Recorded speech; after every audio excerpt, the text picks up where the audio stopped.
दीपा सब बच्चों के बीच में टीचर के साथ जाती है। दीपा को स्टेज पर जाता देख मान्या जलन से भर जाती है। कुछ देर बाद सभी बच्चे एक एक करके अपनी फैंसी ड्रेस दिखाते हैं, जिसमें दीपा को भी इनाम मिलता है। दीपा अपना इनाम लेकर खुशी खुशी स्कूल की पहली मंजिल पर माँ को दिखाने जा रही थी। मान्या अपनी सहेलियों के साथ वहाँ पहुँची और उसने दीपा का रास्ता रोक दिया। तुम्हारी हिम्मत कैसे हुई स्टेज पर फैंसी ड्रेस कंपटीशन में भाग लेने की? ये सेकंड प्राइज मेरी फ्रेंड पूर्वी का था। पूर्वी, चल इससे ये ट्रॉफी छीन लेते हैं। ये इनाम मेरा है, मैं नहीं दूंगी, मुझे माँ को दिखाना है। छीना झपटी में अचानक मान्या का पैर फिसल जाता है और वो सीढ़ियों के साथ में बने जंगले से लटक कर नीचे गिरने लगती है। बचाओ, मुझे बचाओ, मैं नीचे गिर जाऊंगी। मान्या घबराओ नहीं, तुम मेरे बालों को कस कर पकड़ लो, मैं तुम्हें ऊपर खींच लूंगी। दीपा अपने लंबे बाल नीचे लटका देती है और मान्या उसके बालों को पकड़ लेती है। धीरे धीरे दीपा मान्या को ऊपर खींच लेती है, पर उसके बालों में बहुत दर्द हो रहा था। मान्या ऊपर आ जाती है, तभी शोर सुनकर सब वहाँ इकट्ठे हो जाते हैं। ललिता, तुम्हारी बेटी दीपा तो बहुत बहादुर है। इसने अपने लंबे बालों की सहायता से हमारे स्कूल की बच्ची मान्या की जान बचाई है। थैंक यू मैडम जी। चलो सब बच्चे यहाँ से भीड़ हटाओ, नीचे हॉल में फंक्शन चल रहा है। सब बच्चे जल्दी से वहाँ पहुँच जाओ। दीपा, चलो तुम भी हमारे साथ चलो।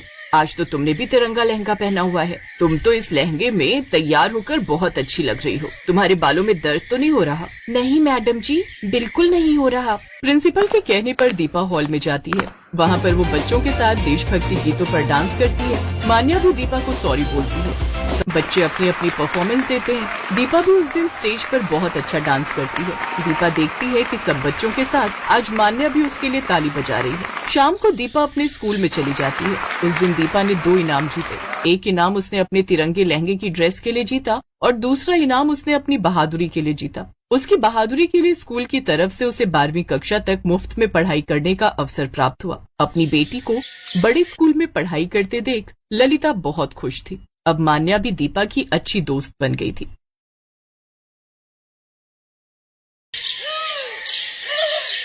मलकागंज गांव में सोनम अपनी मां विमला के साथ रहती थी।